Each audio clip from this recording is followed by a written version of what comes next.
All right, welcome riders. Today, we're going to demystify motorcycle maintenance. Seriously, we're going to turn what feels like a super complex chore into a simple, straightforward routine. By the end of this, you'll have all the key info you need to keep your Honda running in perfect condition. So let's jump right in. And we're starting with probably one of the most important tips you're going to get. Look, your owner's manual gives you a great baseline, but riding in the real world, with lots of dust, stop-and-go traffic, that puts a ton of extra stress on your bike.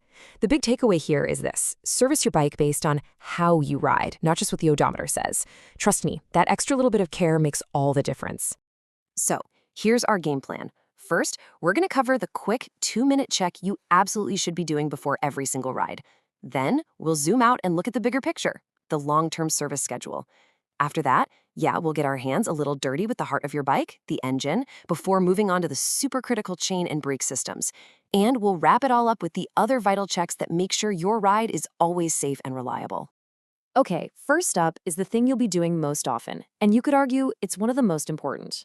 I want you to think of this as just a quick little chat with your bike before you head out, just to make sure you're both on the same page and ready for the road. And it's really this simple.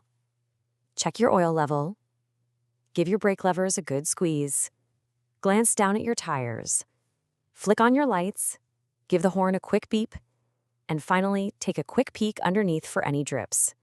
See, this isn't just some boring checklist. It's your absolute first line of defense against any surprises out on the road. Now let's zoom out a bit. We've covered the daily check, so let's talk about the long-term health of your motorcycle. This is all about getting into a good maintenance rhythm and really understanding that periodic service schedule that's going to keep your bike running like a top for years and years. This chart here kind of maps out all the key service milestones for your bike, and you'll notice how the tasks kind of build on each other, right? You start with the frequent stuff, like cleaning your chain, and then you move into the less frequent but maybe more involved jobs, like checking valve clearance to keep the engine performing its best or swapping out the spark plug for that perfect combustion. Following this rhythm is the real key to long-term reliability.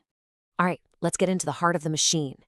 Now, engine maintenance. I know it can sound a little intimidating, but a few of the core skills, like a simple oil change, are totally within reach for any dedicated rider. And this slide just shows you how straightforward an oil change really is. You warm up the engine just a bit to get the oil flowing nicely, you drain out all the old gunk, put the bolt back in, and refill with fresh new oil. The key here is just to be methodical and try to be clean. And hey, doing this yourself is a great way to save a few bucks and get to know your machine a little better. So which oil do you actually use? Well, it's a pretty simple choice. 10W30 is your standard, all-around solid performer. But if you're riding in hotter climates or really pushing the engine hard, making that switch to a 20W40 grade just gives you that little bit of extra protection when things heat up. Okay, quick question for you. We know we need to check the spark plug, but there's this tiny little detail that makes a massive difference in performance.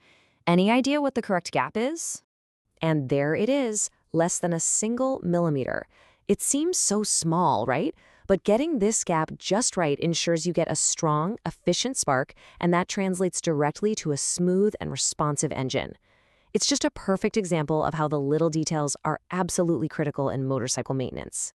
Okay, next up, we're focusing on two systems you rely on every single second of your ride: the chain that gets the power to your wheel and the brakes that control all of it.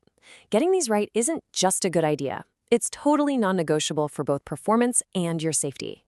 And listen up, because this is a big one. It might be tempting to use petrol to clean your chain because it's a strong solvent, but just don't do it. Petrol will absolutely destroy the little rubber O-rings inside the chain links, and that leads to the chain failing way too early.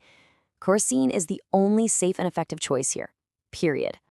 It all comes down to a really simple 3-step routine. First, clean that chain with kerosene. Once it's dry, you're going to apply a good quality chain lube. And finally, check the slack.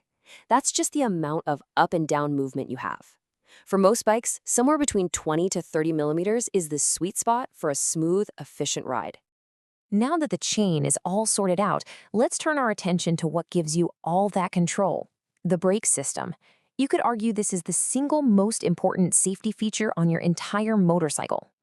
So there are 3 things to always keep an eye on. First, the wear on your pads or shoes. You got to make sure there's enough material left. Second is the free play in your lever or pedal, making sure the brakes engage exactly when you want them to. And for you folks with disc brakes, remember that brake fluid needs to be replaced every couple of years because it absorbs moisture from the air. We're in the home stretch now. This last section covers the supporting systems and the big overarching rules that kind of act as your guardians on the road, ensuring total rider safety and the long-term health of your Honda. And please, don't overlook these two key systems. For your battery, just keep the terminals clean. That ensures a strong connection and reliable starts every time. For you liquid-cooled bikes, always check your coolant level. Oh, and make sure you replace it every 2 years, because old coolant can lose its ability to fight corrosion and protect your engine from the inside out. Now your bike talks to you. It's your job to listen. An unusual noise, a new vibration you've never felt before, or any visible smoke, those are not new features. They are warnings. And addressing these things immediately can be the difference between a tiny adjustment and a huge, expensive repair. Finally, let's just look at the core philosophy of being a good bike owner. Always use genuine parts for the best fit and performance. Stick to that service schedule we talked about. Give your engine a minute to warm up before you take off. That lets the oil circulate properly. And try to avoid overloading your bike. These 4 golden rules are really the foundation of a long and reliable partnership with your motorcycle. So, we'll end with this. Your motorcycle isn't just a machine. It's your partner on every single journey. It trusts you to take care of it, just like you trust it to get you home safely. After seeing how straightforward all of this can be, the only question left is, are you ready to be the rider your bike deserves?